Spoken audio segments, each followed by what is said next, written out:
Good morning students. Vivekanand public senior secondary school की YouTube class में आपका स्वागत है। मैं लोकेश बैरवा, हिंदी अध्यापक। Welcome to 8th standard. Take out your Hindi book.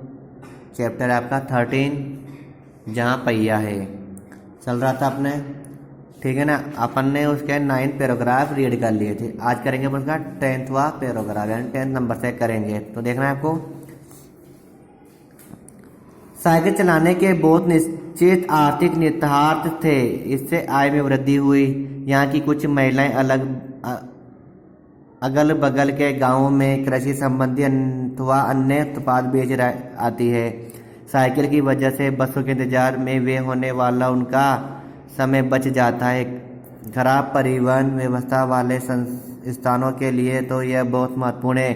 दूसरे, इससे इन्हें इतना समय मिल जाता है कि ये अपने सामान बेचने पर ज़्यादा ध्यान केंद्रित कर पाती है। तीसरे, इससे ये और अधिक इलाकों में जा पाती है। अंतिम बात यह है कि अगर आप चाहें तो इससे से आराम करने का काफ़ी समय मिल सकता है। व्याख्या देखना है इसकी। लेखक कहता है कि साइकिल चलाने के कुछ आर्थिक फायदे भी है। इससे आय में वृद्धि हुई है। यहाँ की कुछ महिलाएं आसपास के गांवों में खेती से संबंधित अथवा अन्य उत्पाद बेच जाती है। साइकिल की वजह से बसों के इंतजार में खर्च होने वाला उनका समय बच जाता है। जैसा कि वे पहले पैदल जाती थी तो उसमें ज़्यादा समय खर्च होता था। अब साइकिल के कारण समय की बहुत बचत होने लगी है। जहाँ पर यातायात के साधन नहीं है या खराब परिवहन व्यवस्था है, उन स्थानों पर तो यह साइकिल एक बहुत ही महत्वपूर्ण योगदान दे रही है, अर्थात यह बहुत ही उपयोगी सिद्ध हो रही है। लेखक साइकिल के और ज़्यादा फायदों को गिनाते हुए कहता है कि इससे दूसरा फायदा यह है कि इन महिलाओं को इतना समय मिल जाता है कि अपना सामान बेचने पर ध्यान केंद्रित कर पाती है। तीसरा, इससे यह फायदा है कि ये महिलाएं अब अपना सामान बेचने और अधिक इलाकों में जा पाती है। अंतिम बात यह है कि अगर वे काम करके ज़्यादा थक गई हो तो इससे उन्हें आराम करने का काफ़ी समय मिल सकता है। साइकिल के कारण महिलाओं का काम बहुत आसान हो गया है।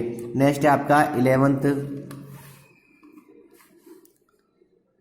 जिन छोटे उत्पादकों को बसों का इंतजार करना पड़ता था, अब बस स्टॉप तक पहुंचने के लिए भी पिता, भाई, पति या बेटों पर निर्भर रहना पड़ता था। वे अपना सामान बेचने के लिए गिने चुने गांवों तक ही जा पाती थी। कुछ को पैदल ही चलना पड़ता था। जिनके पास साइकिल नहीं है वे अब भी पैदल ही जाती है। फिर उन्हें बच्चों की देखभाल के लिए या पीने का पानी लाने जैसे घरेलू कामों के लिए भी जल्दी ही भागकर घर पहुंचना पड़ता है। अब जिनके पास साइकिल है वे सारा काम बिना किसी दिक्कत के कर लेती है। इसका अर्थ यह हुआ कि अब आप किसी सुनसान रास्ते पर भी देख सकते हैं कि कोई युवा माँ साइकिल पर आगे अपने बच्चे को बिठाए पीछे कैरियर का सामान लादे चली जा रही है। वह अपने साथ पानी से भरे 2 या 3 बर्तन लिए अपने घर या काम पर जाती दिखी जा सकती है। व्याख्या इसकी।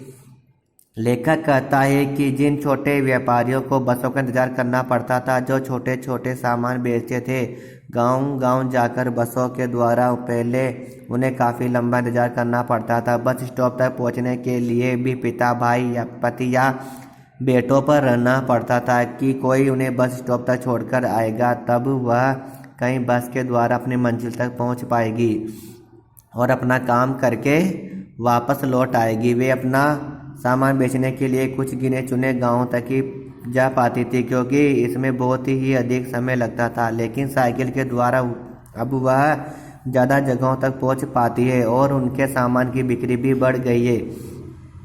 लेखक कहता है कि कुछ स्त्रियां ऐसी भी है जिनकी आर्थिक स्थिति अच्छी नहीं है और वे साइकिल भी नहीं खरीद सकती है, तो वह उन्हें पैदल ही जाना पड़ता है। फिर उन्हें बच्चों की देखभाल के लिए या पीने का पानी लाने जैसे घरेलू कामों के लिए भी जल्दी ही भागकर घर पहुंचना पड़ता है, क्योंकि स्त्रियां घर और बाहर दोनों जगह सब काम संभाल रही है।